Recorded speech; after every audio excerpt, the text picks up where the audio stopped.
माझ्या ट्रॅक्टरची नुकसान भरपाई मिळण्याबाबत माझ्या ट्रॅक्टरची नुकसान भरपाई तर आतापर्यंत नाही मिळाली सर. पण ह्या पोलीस लोकांनी जिल्हा अधिकाऱ्यांनी विभागीय आयुक्त कार्यालयाच्या पत्राची बी पायमल्ली केली आणि राज्यपाल साहेबाच्या पत्राची पायमल्ली केली, मुख्यमंत्री साहेबाच्या पत्राची पायमल्ली केली आहे या लोकांनी. आतापर्यंत मला न्याय कुठलाच मिळाला नाही. मी तात्काळ त्याला 10 लाख रुपयाची मागणी केलेली की मला कमीच कमी मला हे प्रकरण काय आहे तुमचं ट्रॅक्टरचं आणि कशाचं आहे म्हटलं तुम्ही? मोटरसायकल. हे प्रकरण सविस्तर सांगणार का तुम्ही? तर मला एवढं बोलते. 23 तारखेपासून काय झालं, कधी झालं काय? 21 मार्च 2023 पासून माझ्या केलं अन्याय केला त्याला. तुम्ही ट्रॅक्टर किरायाने दिलं होतं? तोंडी यावर केला होता. तोंडी व्यवहार केला होता. आरसी बुक हे माझ्या नावचे. आरसी बुक तुमच्या नावचे. काही भाडेकरारनामा ठरला होता? नाही तर हो तोंडी ठरला होता. 10,000 रुपये दिवसाला देतो बोलले. आम्हाला शेतामध्ये चालवायला ते मोटरसायकल डिझेलला ते म्हटलं जा बाबा ते. किती दिवस वापरलं तुमचं ट्रॅक्टर त्यांनी? बघा ना आज किती दिवस झाले तिकडेच हे ट्रॅक्टर मी आणला. मग तुम्ही पोलीसमध्ये तक्रार केली? हो. मग पोलीसमध्ये तक्रार केल्याच्या नंतर पोलीस खात्याने काय केलं? पोलीस खात्यात हो करतो म्हणूनच मला चालूच केलं, कारण मला लिहिता वाचता येत नाही सर. FIR वगैरे पाडला? हो. बरं तुमची काय मागणी आहे मग आता शासनाकडे? काय मला न्याय द्यावा. न्याय कशा प्रकारचा? तुमचं काय काय भरून द्यायचं? माझे ट्रॅक्टरची नुकसान भरपाई, माझे ट्रॅक्टरचे हप्ते भरून द्या, जी माझी ट्रॅक्टरची कमाई ते दे मला द्या. सुप्रीम मेजर पुसे तात्काळ माझी मी 21 मार्च 2023 लढतोय. माझे मला तात्काळ 10 लाख रुपये मदत द्या. माझं कायद्याच्या विरोधात कुठलंच काय नाही. जे कायद्याच्या हिसाबात बसेल तेच मागतो.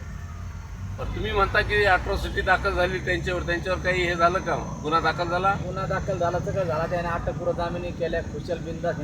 एवढंच नाही सर, त्यानं परतूरच्या पोलीस स्टेशनमध्ये जाऊन ट्रॅक्टरचा पंचनामा केला पण गावात नाही केला. एवढे पोलिसांनी त्याची मिली बघत होते ते.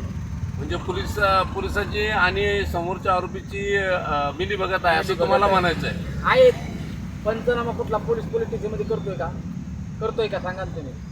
पोलीस स्टेशनमध्ये पंचनामा केला. त्या आरोपीच्या गावात वार सांगितलं मी DYSP राजू मोरेला की साहेब पंचनामा करून ट्रॅक्टर मोटरसायकल माझ्या हवाली करा, साहेब करा. राजू मोरे DYSP रिटायर झाले. त्याला 2.5 महिन्यानंतर सुरेश बुधवानी DYSP आले.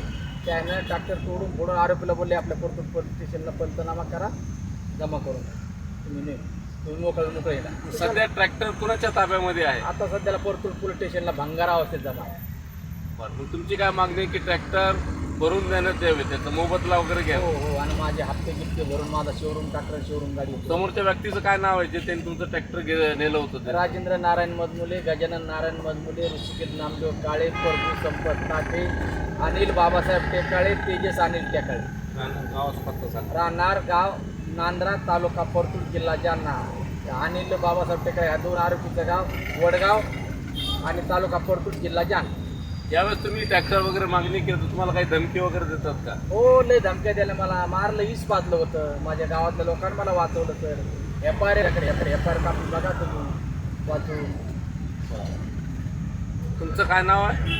रामा लक्ष्मण जोगदंड, राहणार वानळगाव, तालुका व जिल्हा जालना.